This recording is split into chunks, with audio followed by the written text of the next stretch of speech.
Hey again. Um, I'm going to read to you, but I thought about something that I probably should have included on this morning's video. Um, Yesterday, whenever it was, I showed you the Hebrew lexicon, the BDB. And there's one thing in there that you don't necessarily need, but there's a lot in there. I was just going to show you what it is because it says it's coded with Strong's numbers. And then you'll see that the entire way through the BDB, you'll see Strong's numbers.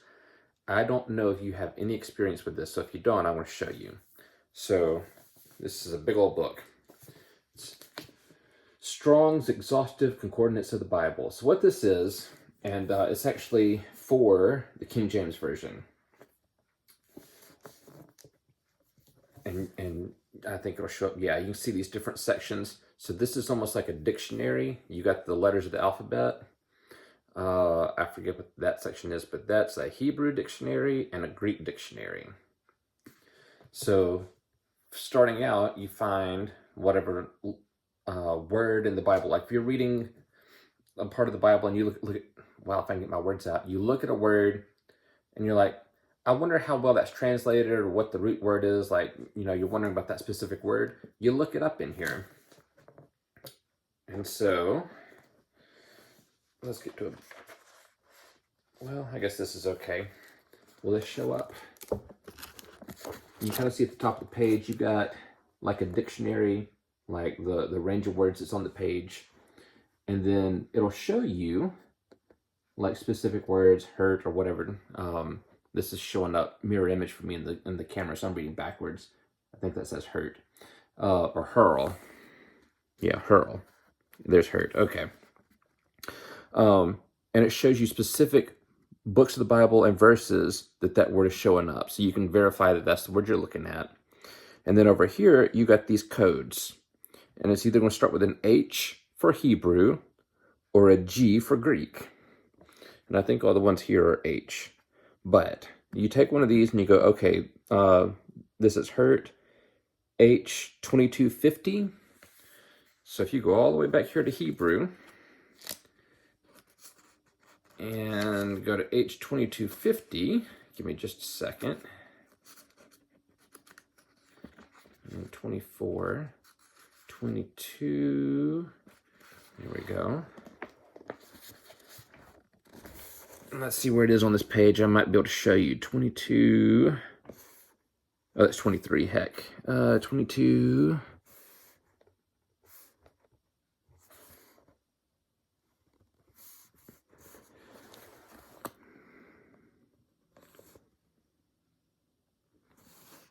Right there, 2250. So you can find that exact word, and then it's got some definitions and tells you a little bit about the word. I probably did a poor job trying to put this on the screen for you.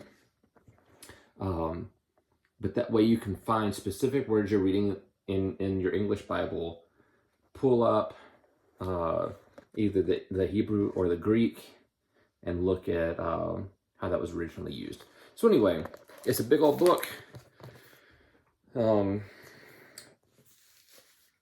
I've never used it much just because I have other resources, but apparently it's a very, very popular book, and depending on what resources you have, I'd probably use this more for Greek than Hebrew. I just have so much for Hebrew that it's not really something that I need, but I do like to have it, clearly. Anyway, we'll see what we can do with the Way to Glory today. I don't remember how many pages we got left in this chapter. I think this is chapter 3, and we've got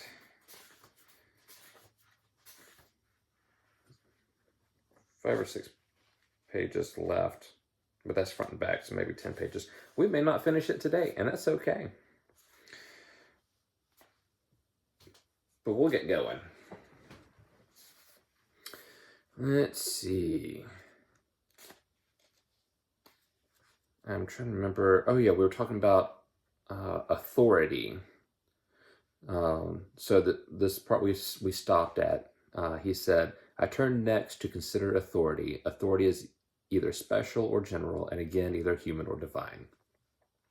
So here's where we pick up. The special human authority which rests on me in this matter is that of the society to which I belong. And that society, by its declaration of war, has decided the issue against pacifism in this particular instance, and by its institutions and practice for centuries has decided against pacifism in general. If I am a pacifist, I have Arthur and Alfred, Elizabeth and Cromwell, Walpole and Burke against me. I have my university, my school, and my parents against me. I have the literature of my country against me, and cannot even open my Beowulf, my Shakespeare, my Johnson, or my Wordsworth without being reproved. Now, of course, this authority of England is not final, but there is a difference between conclusive authority and authority of no weight at all. Men may differ as to the weight they would give the almost unanimous authority of England. I am not here concerned with assessing it, but merely with noting that whatever weight it has against pacifism, I'm not here concerned with assessing it, but merely with noting that whatever weight it has is against pacifism. And of course, my duty to take that authority into account is increased by the fact that I am indebted to that society for my birth and my upbringing, for the education which has allowed me to become a pacifist, and the tolerant laws which allow me to remain one. Kind of folds in with the social contract there, which you may not be familiar with. That's a political science thing. We don't need to get into that. So much for special human authority. The sentence of general human authority is equally clear. From the dawn of history down to the sinking of the Terrace Bay, the world echoes with the praise of righteous war. To be a pacifist, I must part company with Homer and Virgil, with Plato and Aristotle, with Zarathustra and the Bhagavad Gita, with Cicero and Montaigne, with Iceland and with Egypt. I have no idea what Iceland is about. I also don't know who Zarathustra is or what the Bhagavad Gita is. I guess we don't need to know. It's all the same point that they supported and saw the need for conflict. Okay. From this point of view, I am almost tempted to reply to the pacifist as Johnson replied to Goldsmith, and this part's in quotes. Nay, sir, if you will not take the universal opinion of mankind, I have no more to say. End quote. I am aware that, though Hooker thought the general and perpetual voice of men is as the sentence of God himself, yet many who hear will give it little or no weight. This disregard of human authority may have two roots. It may spring from the belief that human history is a simple unilinear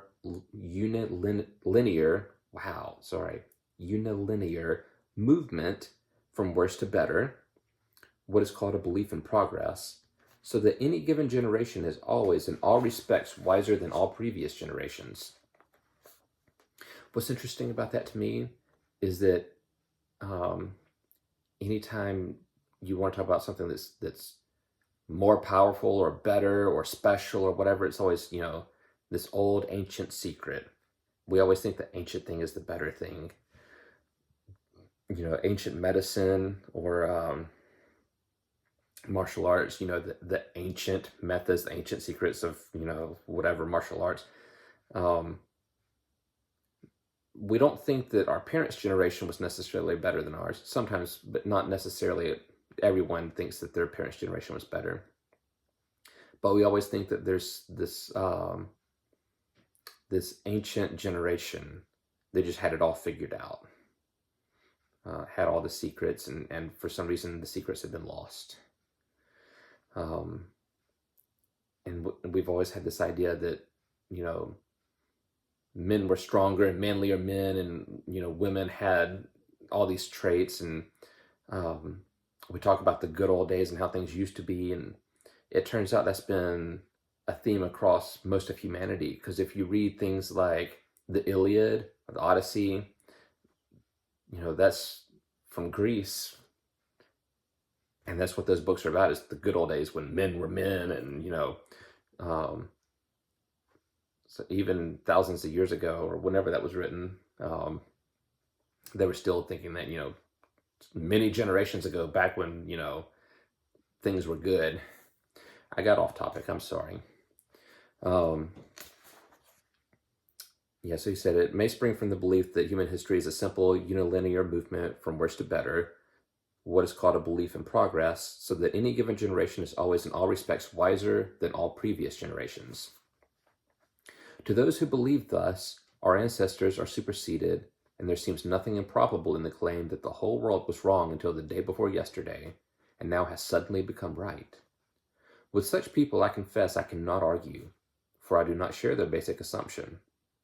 Believers in progress rightly note that in the world of machines, the new model supersedes the old.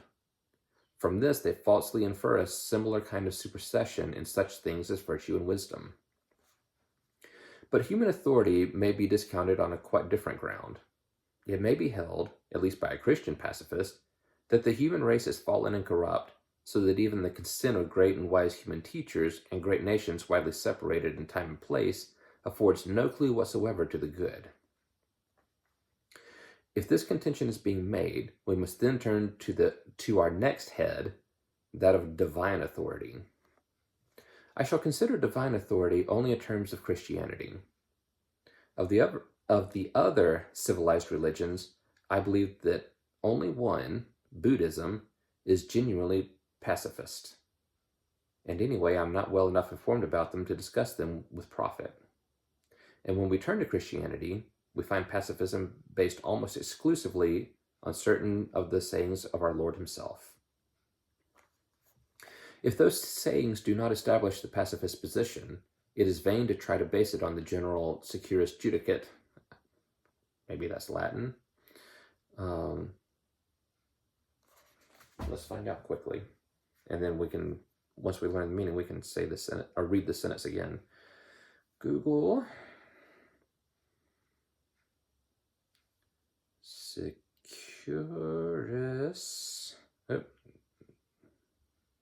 Securus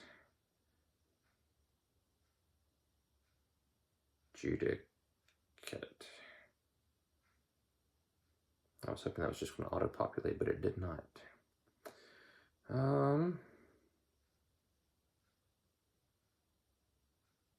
Learning Latin with St. Augustine. I'm seeing this like in bigger parts of phrases, being part of bigger phrases. I was hoping just to find like what that was. Let me put in meaning.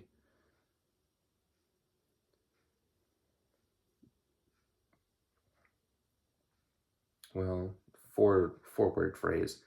Securus judicat orbis terrarum, and it's the verdict of the world is conclusive. The phrase was first used by St. Augustine against the whoever.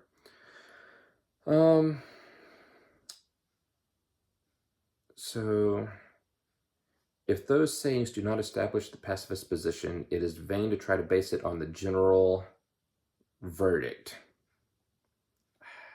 See, we're trying to use these big words and phrases and sound smart. And, maybe they were smarter in the good old days. But you gotta, this is something I learned in college, is you're trying to write and you're trying to impress your readers, because your readers are mostly professors. At the lowest level as your peers. So you're always trying to write in a way that makes you sound very intelligent and knowledgeable at the same time. And I learned that at a certain point, you write in a way that you're starting to miss the point of your argument, because you're focused too much on how you sound, and you're not getting your point across as well as you could have. I had a little spurt where I was doing that, but I mostly got that when I would read certain papers that I needed for my research. And I'd realize, like, most of this is you just trying to sound intelligent. You're not actually getting your point across. Like, you could have condensed a whole paragraph into like 2 or 3 sentences because you were using too many words and phrases and things that weren't necessary. Again, way off topic, and I'm sorry. Um, so yeah, if those sayings do not establish that pacifist position, it is vain to try to base it on the general verdict, securus judicate, of Christendom as a whole. For when I seek guidance there, I find authority on the whole against me. Looking at the statement, which is my immediate authority as an Anglican, the 39 Articles, I find it laid down in black and white that it is lawful for Christian men, at the commandment of the magistrate, to wear weapons and serve in the wars. Dissenters may not accept this. Then I can refer them to the history of the Presbyterians, which is by no means pacifist. Papists may not accept this. Then I can refer them to the ruling of Thomas Aquinas that even as princes lawfully defend their land by the sword against disturbance from within, so it belongs to them to defend it by the sword from enemies without. Or if you demand, man, this is probably just me being stupid, but patristic, if you demand patristic authority, I give you St. Augustine. I'm not going to slow you down by looking that word up. Patristic. I'm vaguely aware of St. Augustine. I have one of his books, which I think would be interesting to read through. I don't know if you've read Confessions. I read a chunk of it for school, for college, but we didn't read the whole book, so I think that would be interesting to go through. Anyway, if you demand patristic authority, I give you St. Augustine, and this part's in quotes. If Christian discipleship wholly reprobated war, then to those who sought the counsel of salvation in the gospel, this answer would have been given first, that they should throw away their arms and withdraw themselves altogether from being soldiers. But what was really said to them was, do violence to no man and be content with your pay. When he bade them to be content with their due soldier's pay, he forbade them not to be paid as soldiers. End quote. But of checking individual voices, there would be no end. All bodies that claim to be churches, that is, who claim apostolic succession and accept the creeds, have constantly blessed what they regarded as righteous arms. Doctors, bishops, and popes, including, I think, the present Pope, Pius XII, have again and again discountenanced the pacifist position. Nor, I think, do we find a word about pacifism in the apostolic writings, which are older than the Gospels and represent, if anything does, that original Christendom whereof the Gospels themselves are a product. The whole Christian case for pacifism rests, I don't know why I'm starting to hesitate on words, the whole Christian case for pacifism rests, therefore, on certain dominical utterances, such as, resist not evil, but whosoever shall smite thee on thy right cheek, turn to him the other also. I am now to deal with a Christian who says this is to be taken without qualification. I need not point out, for it has doubtless been pointed out to you before, that such a Christian is obliged to take all the other hard sayings of our Lord in the same way. For the man who has done so, who is on every occasion given to all who for the man who has done so, who has on every occasion given to all who ask him, and has finally given all he has to the poor, no one will fail to feel respect. I don't know if I said that word right. That didn't sound right. No one will fail to feel respect. With such a man, I must suppose myself to be arguing. For who would deem worth answering that inconsistent person who takes our Lord's words, well, we got more Latin, a la rigueur?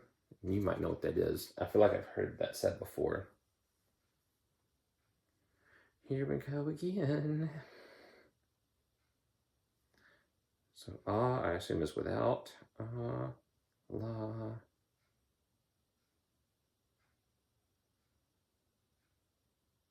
Rigueur in English, yes. What is that? Oh, it's French. Pardon me.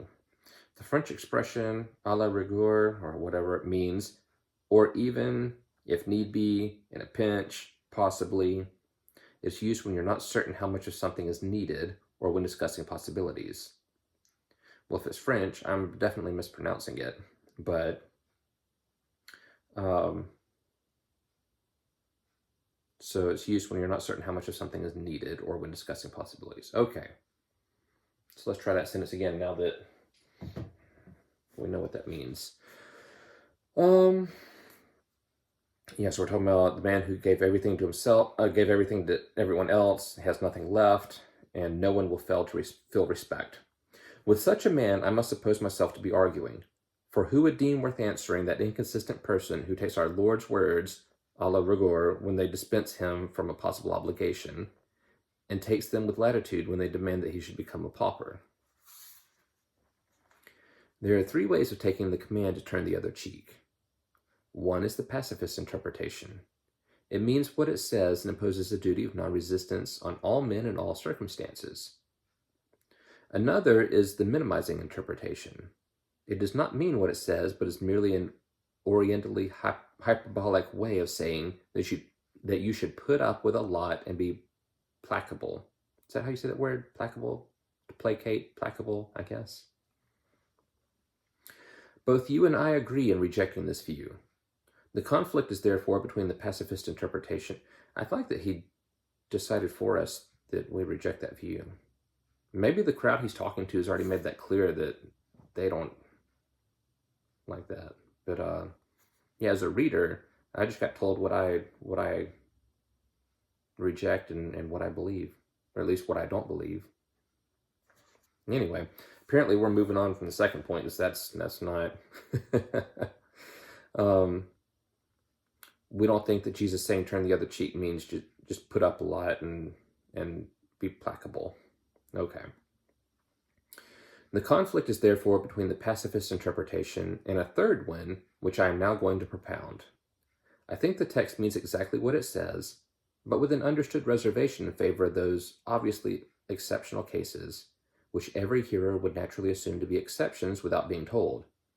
Or to put the same thing in more logical language, I think the duty of non-resistance is here stated as regards injuries simpliciter, but without prejudice to anything we may have to allow later about injuries secundum quid. I assume simpliciter is small, which means that secundum quid is going to be the greater things. And if that's true, he's saying, putting it in more logical language, I think the duty of non-resistance is here stated as regards the smaller injuries, but without prejudice to anything we may have to allow later about injuries, the big thing. That is, insofar as the only relevant factors in the case are an injury to me by my neighbor and a desire on my part to retaliate, then I hold that Christianity commands absolute mortification of that desire. No quarter whatever is given to the voice within us which says, he's done it to me, so I'll do the same to him. But the moment you introduce other factors, of course, the problem is altered. Does anyone suppose that our Lord's hearers understood him to mean that if a homicidal maniac attempting to murder a third party tried to knock me out of the way, I must stand aside and let him get his victim? I, at any rate, think it impossible they could have so understood him. I think it equally impossible that they supposed him to mean that the best way of bringing up a child was to let it hit its parents whenever it was in a temper, or, when it had grabbed at the jam, to give it the honey also. I think the meaning of the words was perfectly clear. Insofar as you are simply an angry man who has been hurt, mortify your anger and do not hit back. Even one would have assumed that insofar as you are a magistrate struck by a private person, a parent struck by a child, a teacher by a scholar, a sane man by a lunatic, or a soldier by the public enemy, your duties may be very different. Different because there may be then other motives than egotistic retaliation for hitting back. That, I think, is a good point. Yeah. Is it your ego? Is it only you? Or is it affecting other people? Are you protecting others or just lashing out? Indeed, as the audience were private people in a disarmed nation, it seems unlikely that they would have ever supposed our Lord to be referring to war. War was not what they would have been thinking of. The frictions of daily life among villagers were more likely to be in their minds. Was Israel a disarmed nation? I guess they were. That happened a few times.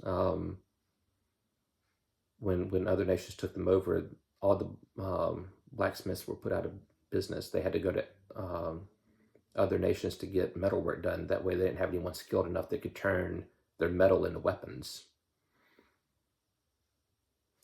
Anyway, that is my chief reason for preferring this interpretation to yours. Any saying is to be taken in the sense it would naturally have borne in that time and place of utterance. But I also think that, so taken, it harmonizes better with St. John Baptist's words to the soldiers and with the fact that one of the few persons whom our Lord praised without reservation was a Roman centurion. It also allows me to suppose that the New Testament is consistent with itself. St. Paul approves of the magistrate's use of the sword, Romans 13:4, and so does St. Peter, 1 Peter 2:14. If our Lord's words are taken in the unqualified sense which the pacifist demands, we shall then be forced to the conclusion that Christ's true meaning, concealed from those who lived in the same time and spoke the same language, and whom he himself chose to be his messengers to the world, as well as from all their successors, has at last been discovered in our own time. I know there are people who will not find this sort of thing difficult to believe, just as there are people ready to maintain that the true meaning of Plato or Shakespeare, oddly concealed from their contemporaries and immediate successors, has preserved its virginity for the daring embraces of one or two modern professors. But I cannot apply to divine matters a method of exegesis which I have already rejected with contempt in my profane studies. Any theory which bases itself on a supposed historical Jesus to be dug out of the Gospels and then set up in opposition to Christian teaching is suspect. There have been too many historical Jesuses, a liberal Jesus, a pneumatic Jesus, a Barthian Jesus, a Marxist Jesus. They are the cheap crop of each publisher's list, like the new Napoleons and new Queen Victorias. It is not to such phantoms that I look for my faith and my salvation. How close are we? Oh, heck, we've got like a little over 2 pages. I guess we'll finish. We're going to finish the chapter. Christian authority, then, fails me in my search for pacifism. It remains to inquire whether, if I still remain a pacifist, I ought to suspect the secret influence of any passion. I hope you will not here misunderstand me. I do not intend to join in any of the jibes to which those of your persuasion are exposed in the popular press. Let me say at the outset that I think it unlikely there is anyone present less courageous than myself. But let me also say that there is no man alive so virtuous that he need feel himself insulted at being asked to consider the possibility of a warping passion when the choice is one between so much happiness and so much misery. For let us make no mistake, all that we fear from all the kinds of adversity, severally, I don't know when that word's there, all that we fear from all the kinds of adversity, severally, is collected together in the life of a soldier on active service. Like sickness, it threatens pain and death. Like poverty, it threatens ill lodging, cold, heat, thirst, and hunger. Like slavery, it threatens toil, humiliation, injustice, and arbitrary rule. Like exile, it separates you from all you love. Like the galleys, it imprisons you at close quarters with uncongenial companions. It threatens every temporal evil except dishonor and final perdition. I don't know what perdition is. Hey Google, what does perdition mean? Here's the definition of perdition in Christian theology: a state of eternal punishment and damnation into which a sinful and unpenitent person passes after death. Oh, going to hell. Okay, I don't know if you could hear the speaker. So it threatens every temporal evil except dishonor and final perdition, and those who bear it like it no better than you would like it. And those who bear it like it no better than you would like it. On the other side, though it may not be your fault, it is certainly a fact that pacifism threatens you with almost nothing. Some public, here's another word, opprobrium, that has to be it. There's a gnat in here. If he keeps throwing words up that I don't know, this is going to take a long time to get through. Hey Google, what does opprobrium mean? Here's the definition of appropriate: suitable or proper in the circumstances. That's not the words. That's not how that's pronounced. Let's see what this word is. I'm really slowing this video down, aren't I? Oh, where did it go? OPPROBRIUM.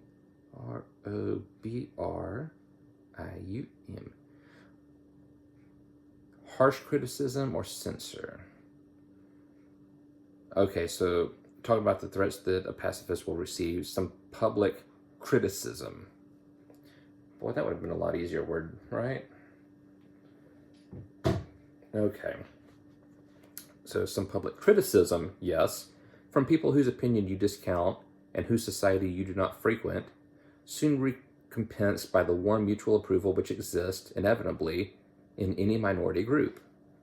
For the rest, it offers you a continuance of the life you know and love, among the people and in the surroundings you know and love. It offers you time to lay the foundations of a career, for whether you will or no, you can hardly help getting the jobs for which the discharged soldiers will one day look in vain.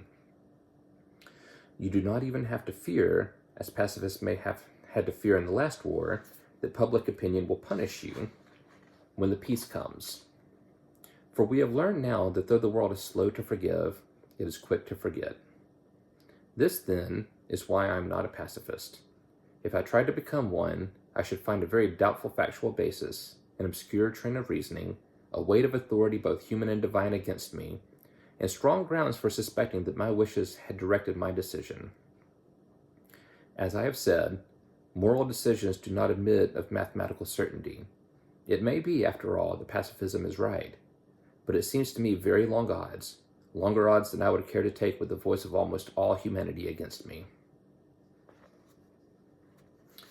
Okay, and we are not quite halfway, but kind of close to the halfway point of the book.